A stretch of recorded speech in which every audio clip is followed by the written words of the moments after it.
Good morning or good afternoon, wherever you are. This is Mark Learmonth, Caledonia's CEO, and I'm here to make some comments and introduce the PEA, the Preliminary Economic Assessment in respect to the Bilboes project, which we published on Monday. We've got quite a broad management team on the call today, which is quite widely spread across New York, South Africa, Zimbabwe, and we've had some technical sort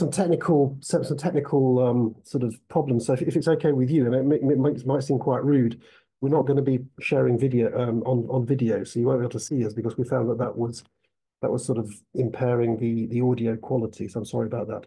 If I could just introduce colleagues who's on the call. Victor is an executive director. Victor, could you introduce yourself, please? Thank you, Mark. I'm Victor Gapare. I'm an executive director of Caledonia. I used to work for Anglo-American Corporation, and then we bought the Bilboes project, which we subsequently developed into a feasibility study, and which was then bought by Caledonia. Thank you. Also, for the first time on one of these calls, can I also introduce James Mufara, who joined us as a Chief Operating Officer with effect from the 1st of May. Clearly, James has had little to do with the PEA because he's been with us only for a very brief period of time, but clearly he'll have more to do with it as we go forwards. But I just think it's appropriate, given the nature of this conversation, for James to be on the call and for James to introduce himself. So, James, could you just say a few words about yourself? Thanks, Mark. Good day. My name is James Mufara. I obviously joined from Harmony Gold Mine. I was the regional general manager in charge of the Free State operations. Harmony, obviously, a 1.5 million ounce producer, $5.8 million market cap company. I was running the 5 operations in the Free State, which is 450,000 ounces. Before I joined, obviously, a month and a half ago. So I'm glad to join this call as well. Thank you. Thank you, James. Then also, somewhat unusually, the regulatory context in which we've prepared this PEA is quite complex. Reconciling Canadian rules, US rules, and the limitations that brings compared to what we'd actually like to say commercially. So if we find ourselves getting into deep water, I've got Adam Chester, who is our General Counsel, on the call as well. Adam, could you just introduce yourself? Good afternoon. Thank you, Mark. Yes, I'm the General Counsel, Company Secretary and Head of Risk and Compliance. Been at Caledonia for 7 years, and I head up the legal and secretarial team. So look after any kind of legal and regulatory issues. And I'm on hand, as Mark said, to answer any questions on that side of things. Good, thank you. But also got Craig Harvey from Johannesburg. He's the Vice President Technical Services. So to the extent we start veering into complex discussions about technical stuff, Craig is on hand to provide assistance. Craig, just introduce yourself, please. Good afternoon, all. So thanks, Mark. My name is Craig. Worked extensively on the SA deep level gold mines. I've consulted out of Australia for a couple of years. Heavily involved in Pix and Peerless in Zimbabwe. It's open pit operation when that started, and I've had a lot of open pit and underground experience. Good, thank you, Craig. And then last but not least, we've got Simba Chimedza, who is our group technical manager, and he's the guy who's been actually most closely involved in the development of this project over many years. Simba's currently is somewhere in Zimbabwe. I'm not quite sure where. Simba, could you just introduce yourself briefly, please? Thank you, Mark. Simba Chimedza. I was trained by Anglo, and I worked with Bilboes for many years prior to joining Caledonia. I've been involved with the project for the last 15 years, having worked in the mining industry for the last 25 years, predominantly open pit mining. Good, thank you, Simba. Okay, shall we move on? Adam's having to drive the presentation from Jersey because, as I said, we had some technical difficulties. Okay, just to run through what we're going to talk about. Clearly, once we've got through the pleasantries, the highlights, the introduction, I want to take some time to explain why the status of this study is at a PEA level and not a feasibility study. I'd like to run through and explain the changes that we've made in this study compared to the previous feasibility study, which was prepared by the previous owners and had an effective date of December 2021. And then I'll duck out at that point and hand over to technical people to discuss the geology of the project, to outline the metallurgical processing route, including discussing the various alternative metallurgical processing routes that we've considered and discarded. I'd like to spend some time discussing our revised approach to the tailings facility, which is the single biggest change that we've made to the feasibility study that was prepared by the vendors, and is actually the main reason why this study is at a PEA level.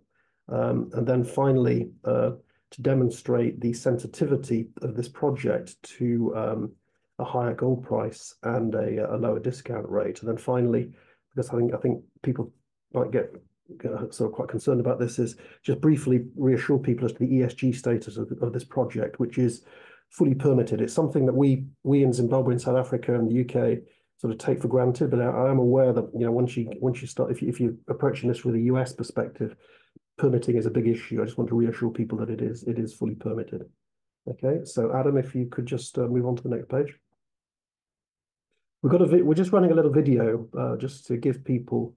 It's a recent drone footage of the Bilboes property, just to give you some sort of sense of the scale and the flavour of the property. It covers about 2,200 hectares. It is a huge property. What you see here is the scarring that's been caused over recent decades relating to the oxide mining activities, which are now pretty much finished. And I just want to be absolutely clear, the oxide mining bears no relation to the target of our operation, which is sulfide mining. So don't for a minute think that just because you've got these big holes that you see here, that means the sulfide's gone. No, the sulfide hasn't gone at all. I think the other thing I'd say is just note how sparsely populated it is. We're not going to run into difficulties with having to relocate settlements and what have you. So Adam, could we move on? So on Monday morning, we published a PEA in respect to the Bilboes project. It's 100% owned by Caledonia. As I said, it's fully permitted. It's got robust economics, as you might imagine, as you might expect, for a large-scale, high-grade, open-pit operation such as that which we're proposing. I'll come on to the details of the economics later. And just be reassured that we do have a strong management team with a proven track record of operating in Zimbabwe and operating open-pit gold operations in addition to our current core operation, which is a deep-level underground mine. So Adam, if you could move on. All right, so this summarizes the key economic outputs. So total production of 1.5 million ounces over 10 years. We have shaved production back slightly. We're not taking account of some of the oxide material, which actually in due course may be re-added back into the plan. And we've also slightly shaved some sort of peripheral ounces off it with a view to focusing on making money and not maximizing ounces, which is a very important point for us. Total capital cost has now increased to about $400 million. And again, I'll explain why the capital cost has increased. Peak funding is about $309 million. So peak funding is the total amount of cash that we will need to find to build the project. So clearly the capital spending might continue for 4 years or so, but within that period, sort of by years 3 and 4, we'll start to have money coming through the door. So that's why the peak funding is lower than the total capital cost. And just by happen chance, don't read anything into it. The net present value of the project is $309 million. That's at a relatively high discount rate of 10%. Most projects are evaluated at 5 or 7.5%, and we're using the 3-year trailing gold price as required by Canadian regulations, which is about 1880. So again, towards the end of this presentation, I'll show you what happens to an NPV if you want to use a higher gold price and a lower discount rate. And just to be absolutely clear, the NPV of 309 million factors in the outflow, the capital outflow of $400 million. Okay, so that takes that into account. Internal rate of return has advanced slightly. It's still very strong at 34%. That assumes 100% equity funding for the project, which, as I'll talk about in a minute, is not what we're assuming to do. So if you're to introduce the level of gearing which we think this can stand, the internal rate of return would be something north of 50%. And the all-in sustaining cost is creditably low, at just below $1,000 an ounce, which is outstanding. And all of that flows through into a payback period, which is just less than 2 years. Now, whilst we're on this page, I just want to address two important points. The first is why is this study at the level of a PEA, and why has total project capex gone up? Okay, just to address the first of those points, why it's a PEA status. The previous work that was done by the Bilboes vendors that actually was available on our website, that is to the level of a feasibility study with an effective date of December 2021. And as we've disclosed many times, since we bought the project in January 2023, we've revisited this feasibility study with two objectives. First of all, to update it for revised circumstances. So a lot's changed since December 2021, notably the invasion of Ukraine, which has resulted in higher capital costs, higher operating costs, but also a higher gold price. And we've also considered alternative development options, in particular, whether a phased approach might make more sense by reducing the initial capital cost and thereby minimizing equity dilution with the objective of maximizing NPV per Caledonia share. So to this end, we considered several development approaches, each of those to the level of a PEA. So we looked at a double-step approach, a two-phased approach, a three-phased approach. And for the purposes of making an internal capital allocation decision, those bits of work were done to a PEA level in the interests of time and money. Now, at the end of the day, we ultimately ended up pretty much back where we started from, deciding to adopt the single-phased approach. But even though we've pretty much ended up back where we started from with a single-phased approach, within that, we have made a very substantial change to probably the largest single capex component of the project, which is the tailings facility. And that's a capital cost of about $75 million out of the total capex of 400 million. Now, the revised approach to the tailings facility, we'll talk about it in more detail later. It's going to be a modular approach. So even though the whole project is going to be done on a single step basis, we will construct the tailings facility on a modular basis, and that follows exactly the experience that we've gained in the last year or so, and we're currently continuing with at Blanket Mine, where as you know, we're building our own a new tailings facility there at considerable expense, and we found it more capital efficient to do that in a phased basis, so it reduces the upfront capex. So we're very comfortable that it's a robust approach, and we have real-time experience of that. But the work that we've done, given the work that we've done on the new approach to the tailings facility, is only to the level of a PEA. It will take about 6 or 7 months to upgrade that to a full feasibility study. And because the tailings facility is such an important component of the whole project, that the fact that the work on the PEA on the tailings facility is only to the level of a PEA pulls all of the rest of the work down to that level, even though very little has changed, if anything, on the other main components of the study for the whole project, being geology, mining, metallurgical processing. Okay, so I just wanted to explain why this is at a PEA level, and our priority over the course of the next 6 to 7 months is to upgrade the current study on the tailings facility so that it qualifies as a feasibility study, and that will then raise the overall level of confidence of the entire project to that of a feasibility study. The other thing I just need to address is the fact that the overall project cost has increased. Peak funding has increased from about $250 million in the previous feasibility study to $309 million in the current study. That should come as no surprise to anybody who is close to the mining sector, where the costs of capital equipment, particularly steel, have increased substantially. Now, although there are signs that those input costs may be cooling off, it has resulted in higher upfront capital costs, even though we've done quite a bit of work to mitigate the effect of that. Should we move on to page 9? Okay, so as I've said, the single-phased approach gives better returns than a phased alternative, and that really means a better internal rate of return and a higher NPV.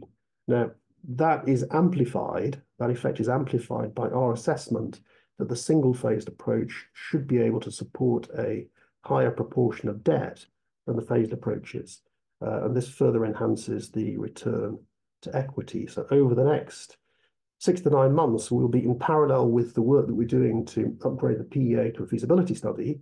We'll be working with our recently appointed debt advisor, who are at the mine already, to refine our internal work on debt and to commence approaches to potential debt providers. And that will be done in parallel with the work to complete the feasibility study.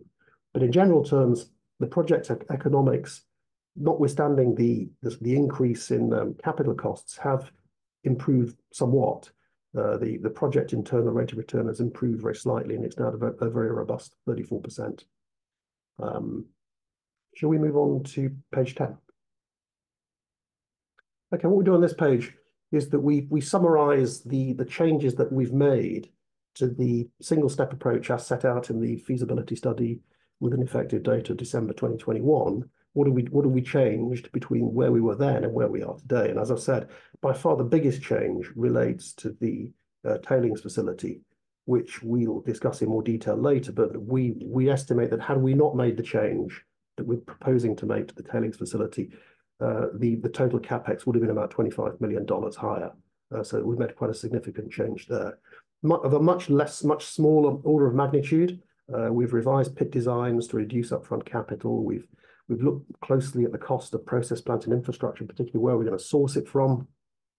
We've reassessed the phasing of the construction of the mine village. We've looked again at operating expenses, and particularly the G&A expense for the project, now recognizing the fact that because the project is part of the Caledonia Group, there should be scope to realize synergies and economies of scale, particularly in the areas of financial management and procurement with the rest of the group. And then also we've taken into account something that couldn't have been taken into account by the vendors, which is the 1% NSR, which we've granted to one of the Bilboes vendors. So that's taken into account as well. So I think that explains the key changes that we've made between the pre-existing feasibility study and where we are today. Adam, could you hand over? Right now, here onwards, we get into sort of technical stuff. So I'll ask Simba to run through a slide on the geologicals, the general geological setting, and then the more specific geological settings for each of the sort of project areas. So Simba, could I hand this over to you, please? Thank you, Mark. So from a regional geological perspective, the project is located in one of the 3 main geological zones in Zimbabwe called the Archean, which is an ancient block covering most of the country. This block also hosts remnant of volcano-sedimentary rocks known as greenstone belts. These belts are renowned for their mineral endowment, especially gold. The mineralization at regional scale is structurally controlled, consisting of silicified stockworks and veins. So it is in these veins that we find finely disseminated gold that contains the sulfides, which are predominantly pyrite and arsenopyrite. I think you can move on, Adam. Right, at local scale, mineralization at Isabella and Mackays range from 5 meters to 20 meters, and the strike length from 75 meters to 500 meters, covering an extent of 4.4 kilometers in an echelon pattern that is northeast-southwest bound. So Isabella and Mackays, this is where the first 6 years of production will occur. The sequence will be 2 years at Mackays, followed by 4 years at Isabella. Yeah, just to pause there. So just to even though we're going to develop the overall project in a single phase, within that, we have about 4 main mining areas. There's Isabella South and Isabella North and Mackays at the bottom end of the project, and that will provide production for the first 6 years or so, as Simba's outlined, and then thereafter we'll go mining at the Bilboes ore body, which is about 23 kilometers further north. Okay, so sorry, and that's set out. That's actually set out on this little schematic that Adam's helpfully shown us. So move on back to Bilboes, please, Simba. So can you move to the next one, Adam? Right, for Bilboes, the mineralization width ranges from 10 meters to as wide as 100 meters in central portions of the pits, covering an extent of 3 kilometers. Again, it also occurs in a similar northeast-southwest bound as Isabella and Wakais. Mining will then happen at Bilboes from year 6 to year 10 of the operation. Okay, before we move on to talk about sort of metallurgy and processing, I just want to reinforce the point that notwithstanding the unfortunate experience with the oxide project last year, nothing has changed in our understanding of the underlying geology of the sulfide project. I want to be absolutely clear on that. Shall we move on? Thank you, Vic. Thank you, Simba. Somebody just want to quickly run through the process, Yes. the metallurgical test work that we've done? Okay, thank you, Mark. From a process perspective, we conducted multiple and extensive metallurgical tests over a period of 7 years. These covered grinding and milling tests that were conducted solely for the purposes of generating sulfide flotation concentrates. From there, 3 main gold recovery tests were conducted, namely ultra-fine grinding, which is a process which yielded 20 to 30% gold recovery after cyanidation. We also looked at pressure oxidation, which is partial pressure oxidation, which had high amounts of arsenic in the filtrate despite the good gold recovery. So we then put that on the side. We then looked at biological oxidation, which proved to be the most effective with expected gold recovery of 83 to 90% at mass pools of 5% and 10% for Isabella, Makais, and Bilboes respectively. I'll come back to this point in the next slide. A pilot plant was constructed on site at Isabella, and this was run for 8 months with an effective gold dissolution of 89% for Isabella, Makais, and 96% for Bilboes. Okay, before we move on then, can we just I do appreciate that particularly the further away from Africa you get, the more alarming BIOX technology might appear to be. And just to be clear, BIOX is effectively, and to put it as crudely as possible, there's lots of it's a bit like you create a sort of slurry, you introduce bugs into that slurry. The bugs eat up the sulfide, and I can't find a polite way to say it, and then sort of shit out the gold at the end of the day. And then you collect that. That's a very crude explanation as to how it works. There are plenty of very successful BIOX plants in Africa. There's one in Zimbabwe. I think there's at least one in South Africa. So I don't know if anybody in the technical team, perhaps Craig, perhaps you want to sort of talk about our perspective on the challenges associated with BIOX and why we think it's less scary than other people might. Craig, do you want to sort of say a few words on that? Yeah, sure. So look, I mean, Pan-African Resources in Barberton in South Africa runs a very successful stirred BIOX, which is a plant BIOX. I personally visited the Carlin Trend in Nevada in the States, where they ran a bio heap leach operation, which was on their lower grade refractory sulfidic ores. The only real issue with the bugs is you've got to keep them alive, and I think in a heap leach it's a lot more difficult. Successes in BIOX, I've noted there's one in Mexico that's also being built. So yeah, it works pretty well. Okay, and Victor, maybe you could just comment on the degree of support we would expect to get from the specific provider of that BIOX technology. Victor, could you do that for me? Thank you, Mark.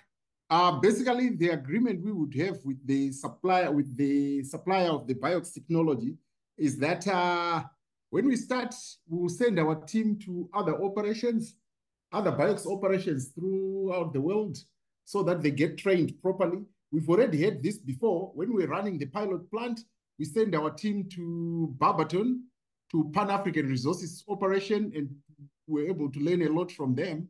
So the agreement is that obviously we pay them a fee for the technology, and then they support us. They would make sure that we run up to certain levels before we start paying the technology. And there's continuing support from all the other BIOX plants throughout the world.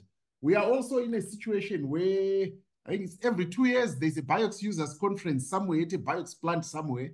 And that's the kind of support they would receive from the suppliers of the technology. Okay, thank you, Victor. Adam, can we just move on then? Do you, Simba, just quickly run through the processing design structure as set out here? Okay, thank you, Mark.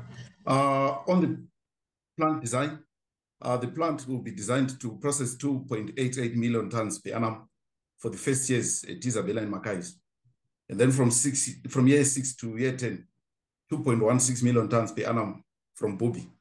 The reduction in the throughput from Bobby is because Bobby material is much harder and therefore takes longer to crush, by accommodating 75% of the material per given time. The multiple at Isabella of 5%, Isabella and Mackays of 5%, means that the 2.88 million tons of material mined will be reduced to approximately 144,000 tons of concentrate per annum, which will be processed in the BIOX plant. And for the same reasons, the multiple of 10% for Bobby means the 2.16 million tons per annum of material will be reduced to 216,000 tons of concentrate per annum for the BIOX plant.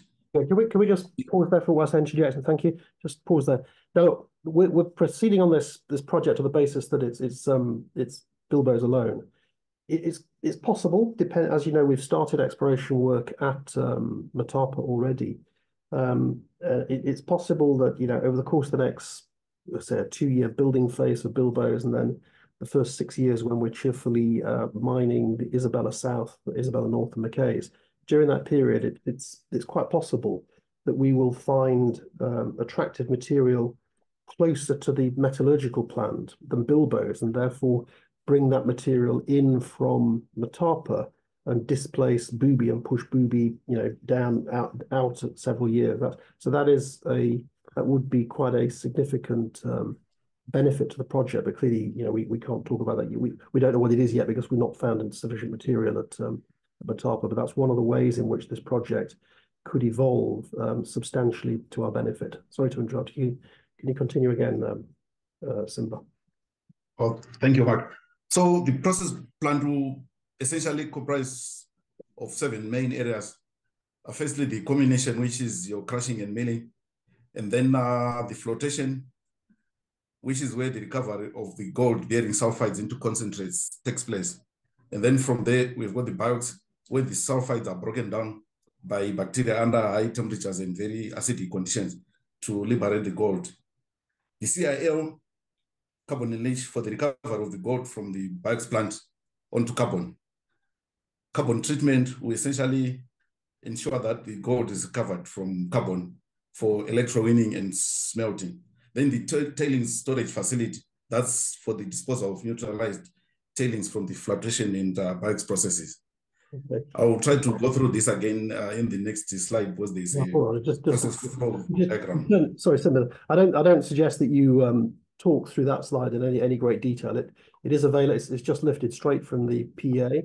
I think it's a fairly sort of standard representation of the flow sheet. So Simba, I wouldn't go into more detail than that. It's sort of there for the record. And if people want a bit more into that, please either ask us a question or send us a question. We'll address it. So I'll move on from that, Simba, please. Okay. Well, let's focus on the tailings, because look, the tailings is the big change we've made, and it is at $75 million is the biggest single component. So Simba, could you spend a few minutes talking through the plan on the tailings, please? So the tailings is designed and costed by SLR Consulting, who are based in South Africa. They're leading consultants in terms of TSF construction. The size essentially takes care of the 23 million tons that will be mined. That is inclusive of the 1.7 million tons from the BIOX tailings at a spot share rate of 12,000 tons per month. The maximum rate of rise will be 2.5 meters per year. This construction is actually sensitive to the mining that will be happening, and it will be done in essentially 2 broad phases. Phase 1 will cover the first 3 years of production, and that will essentially take care of the first flotation compartment, the full compartment for the BIOX, the full compartment for the BIOX return water dam and a portion of the flotation return water dam.